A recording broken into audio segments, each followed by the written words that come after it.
जय श्री कृष्णा। राधे राधे दोस्तों। मैं प्रतिदिन आप लोगों को लड्डू गोपाल के द्वारा उनके भक्तों के साथ की गई लीला कथा सुनाती हूँ।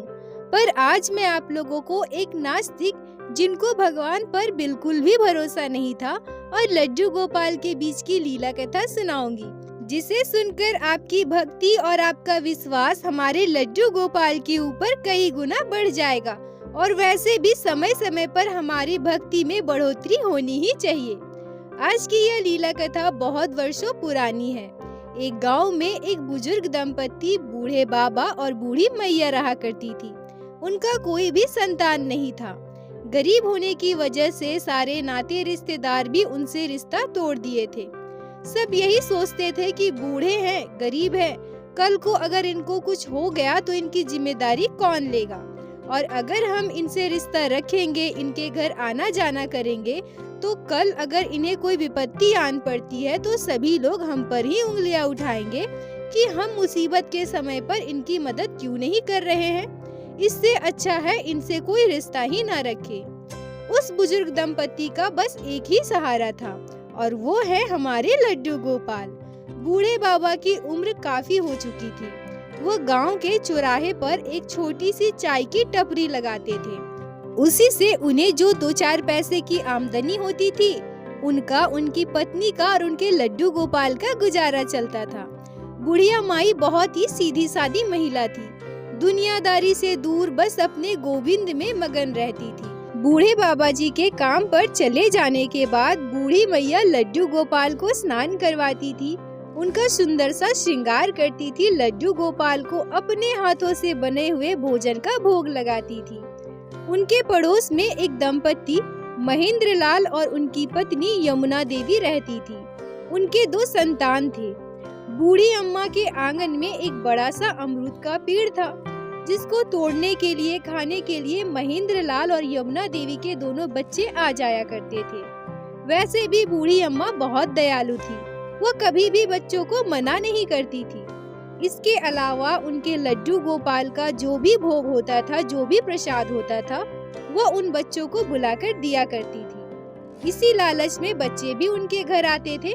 बूढ़ी अम्मा उनके दोनों बच्चे से बहुत प्यार करती थी। यमुना देवी का भी उनके घर आना जाना होने लगा। बूढ़ी अम्मा यमुना देवी को बिल्कुल अपने बेटी की समान मानती थी।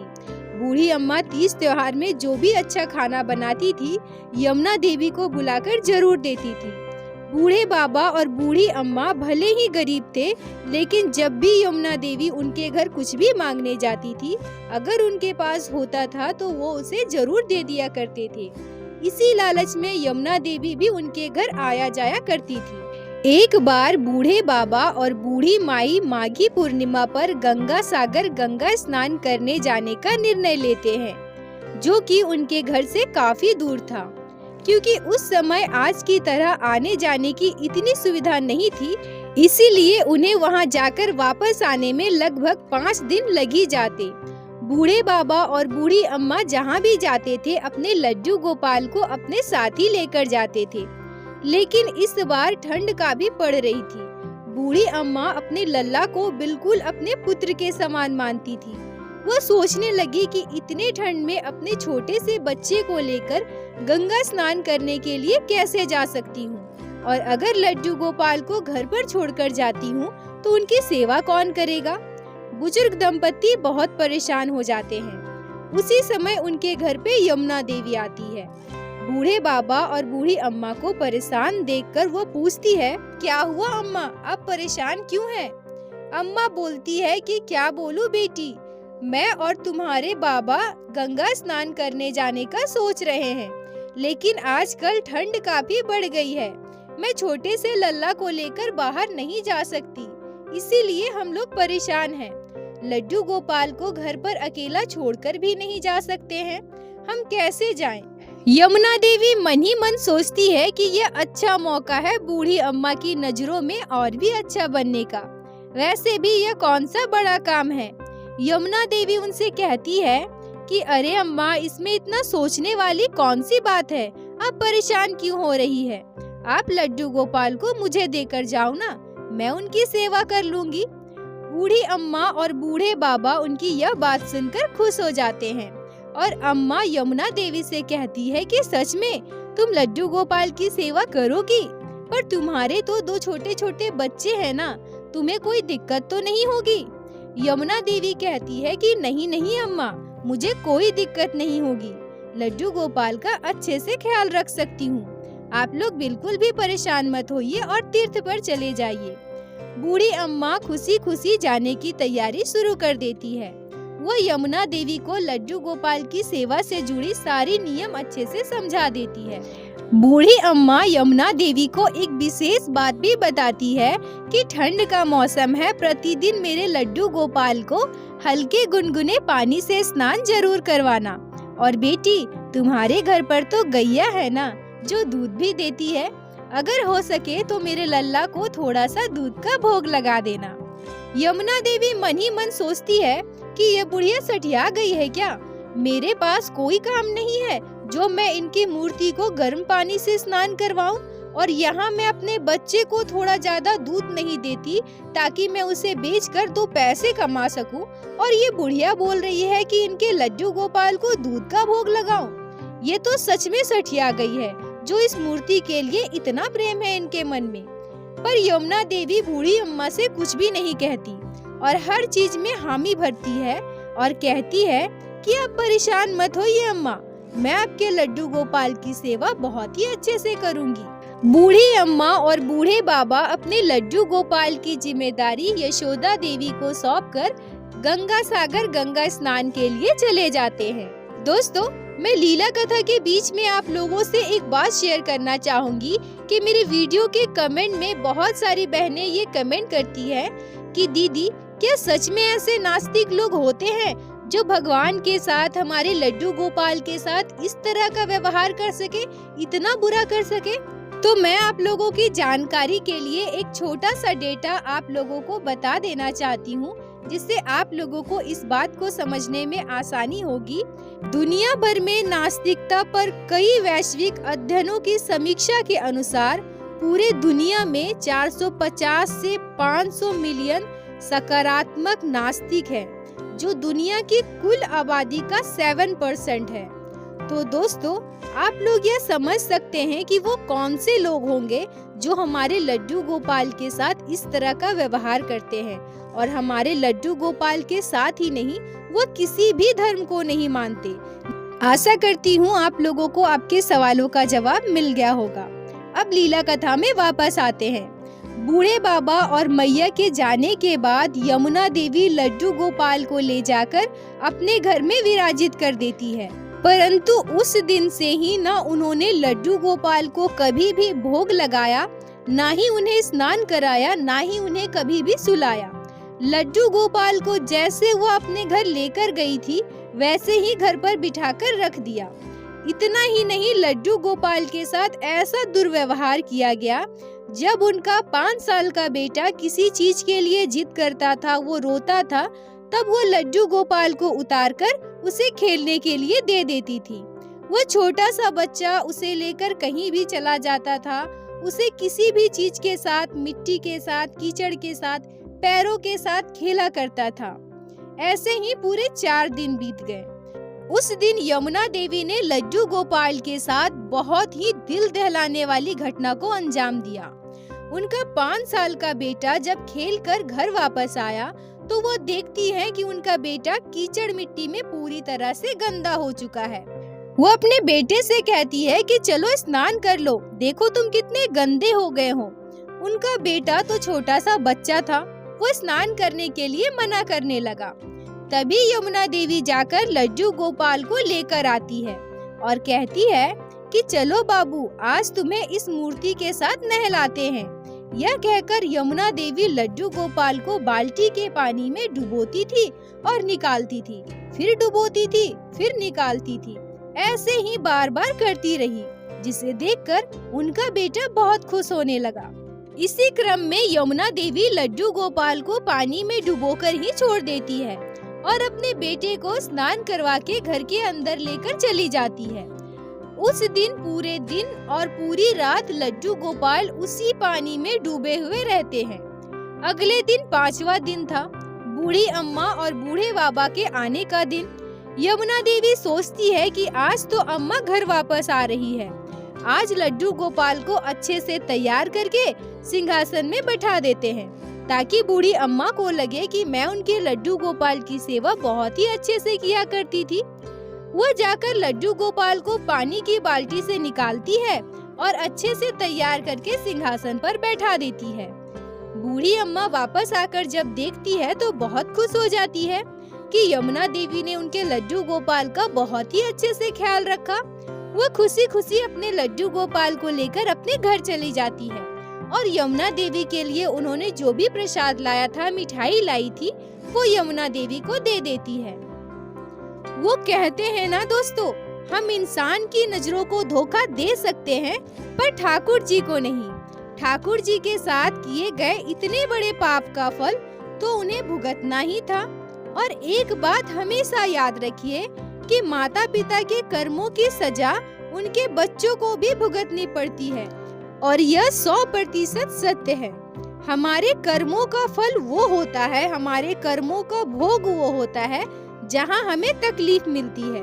और कोई भी माता पिता को उनको मिले दुखों से ज्यादा जब उनके बच्चों को दुख मिलता है, उनके बच्चों को पीड़ा मिलती है, तो वह उनके लिए सबसे ज्यादा कष्टदायी होता है। उसी रात यमुना देवी के बेटे की तबीयत बहुत ज्यादा खराब हो जाती है। उनके बच्चे की तबीयत इतनी ज्यादा खराब थी कि उन्हें रात को ही इलाज के लिए डॉक्टर के पास ले जाना पड़ा। उस समय गांव में छोटे मोटे डॉक्टर हुआ करते थे, जिन्होंने दवा तो दे दिया पर बच्चे की तबीयत में कोई सुधार नहीं थी। ऐसे ही 2 दिन बीत गए। बच्चे को बहुत तेज बुखार था, जो कि उतर ही नहीं रहा था। ना ही बच्चा आँख खोलता, ना ही कुछ खा रहा था। बच्चे की तबीयत दिन ब दिन बिगड़ती जा रही थी। अब उन्हें कोई और रास्ता नजर ही नहीं आ रहा था। महेंद्र लाल जी और यमुना देवी अपने बच्चे की ऐसी हालत देखकर बहुत परेशान हो गए और वो रोने लगे। तभी बूढ़ी अम्मा उनके बच्चे को देखने के लिए वहाँ पे आती है और यमुना देवी को सांत्वना देती है कि बेटी परेशान मत हो, तुम्हारे बच्चे को कुछ भी नहीं होगा। तुम लड्डू गोपाल से प्रार्थना करो, वो सब कुछ ठीक कर देंगे। यमुना देवी मन ही मन सोचती है कि मैं यहाँ इतनी परेशान हूँ और ये बुढ़िया मुझे ज्ञान देने आई है कि लड्डू गोपाल सब कुछ ठीक कर देंगे। पर वो बूढ़ी अम्मा से कुछ भी नहीं बोली। उसी रात यमुना देवी के जीवन में एक ऐसी घटना घटती है जिससे उनका जीवन पूरी तरह से बदल जाता है। रात के करीब 1-1:30 बजे यमुना देवी अपने बेटे के सिराहने पर बैठी थी और अपने बच्चे के माथे पर हाथ फेर रही थी। ऐसे ही उनकी आंख लग गई। तभी वो अपने सपने में वो सारी चीजें देखती है जो उन्होंने लड्डू गोपाल के साथ किया था। यमुना देवी देखती है कि उनका बेटा लड्डू गोपाल को पैरों से फुटबॉल की तरह मार रहा है और वो खुद लड्डू गोपाल के विग्रह को बार बार पानी में डुबो रही है और पानी से निकाल रही है। और लड्डू गोपाल के साथ यह कृत्य करते हुए यमुना जी बहुत हंस रही थी। यमुना जी ने पूरे 1 दिनों तक लड्डू गोपाल को पानी में डुबोकर रख दिया था और वो भी वो सपने में देखती हैं। तभी अचानक वह देखती हैं कि लड्डू गोपाल का विग्रह बोल पड़ता है। उन्हें एक रोते हुए बच्चे की आवाज सुनाई देती है जो उनसे कहता है, आपने मुझे पानी में डुबो दिया था ना, मुझे पानी में डुबोकर छोड़ दिया था। मुझे सांस लेने में कितनी दिक्कत हो रही थी, मेरी तबीयत कितनी ज्यादा खराब हो गई थी, फिर भी आपने मुझ पर दया नहीं दिखाई। मेरी मैया मेरा कितना ख्याल रखती है, आपने तो मुझे भूखा रखा, क्यों किया आपने मेरे साथ ऐसा? इतना कहते कहते उस बच्चे की आवाज के साथ साथ लड्डू गोपाल का विग्रह भी आंखों से ओझल हो जाता है। यमुना देवी की नींद अचानक से खुल जाती है और उन्हें पूरी बात समझने में बिल्कुल भी देर नहीं लगती कि उन्होंने कितना बड़ा पाप किया है और उनके पापों की सजा ही उनका बेटा आज भुगत रहा है। वो बहुत रोने लगती है। तभी उनके पति महेंद्र लाल जी भी जाग जाते हैं और वो उन्हें पूरी बात बताती है। महेंद्र लाल जी भले ही पूजा पाठ नहीं करते थे, पर उन्होंने भगवान के प्रति कभी ऐसी मानसिकता नहीं रखी थी। वह अपनी पत्नी को डांटते हुए कहते हैं कि तुमने यह बहुत बड़ा पाप किया है और इसी का फल आज हमारा बेटा भुगत रहा है और इसे सुधारने का एक ही उपाय है। चलो हम अभी बूढ़ी अम्मा के घर जाते हैं।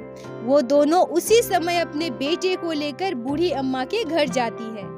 इतनी रात को बूढ़ी अम्मा उन्हें अपने दरवाजे पर देखकर परेशान हो जाती है और किसी अनहोनी की आशंका से पूछती है कि क्या हुआ बेटा, सब कुछ ठीक है ना? यमुना देवी बूढ़ी अम्मा के पैरों को पकड़कर रोने लगती है और कहती है, मुझे माफ कर दीजिए, मुझसे बहुत बड़ी गलती हो गई है। मैंने आपके लल्ला के साथ बहुत अन्याय किया है, बहुत बड़ा पाप किया है मैंने। और पूरी बात बूढ़ी अम्मा को बताती है। बूढ़ी अम्मा बूढ़े बाबा उनकी यह बात सुनकर रोने लगते हैं, पर उनका हृदय तो करुणा से भरा हुआ था। वो लड्डू गोपाल के पास जाते हैं और उनके बच्चे के लिए प्रार्थना करते हैं। यमुना जी से वो कहते हैं कि तुमने जो किया है वो बहुत बड़ा पाप है, पर इसका प्रायश्चित तुम्हें ही करना पड़ेगा। तुम अभी लड्डू गोपाल के आगे हाथ जोड़कर अपने कर्मों के लिए माफी मांगो। यमुना देवी लड्डू गोपाल के आगे हाथ जोड़कर अपने कर्मों के लिए, अपने द्वारा किए गए पापों के लिए क्षमा मांगती है और उसी दिन से वो दोनों पति पत्नी भगवान पर भरोसा करने लगते हैं, भगवान की श्रद्धा भक्ति करने लगते हैं और लड्डू गोपाल के लिए उनके मन में भी प्रेम जाग जाता है। उनका बेटा भी धीरे धीरे ठीक हो जाता है।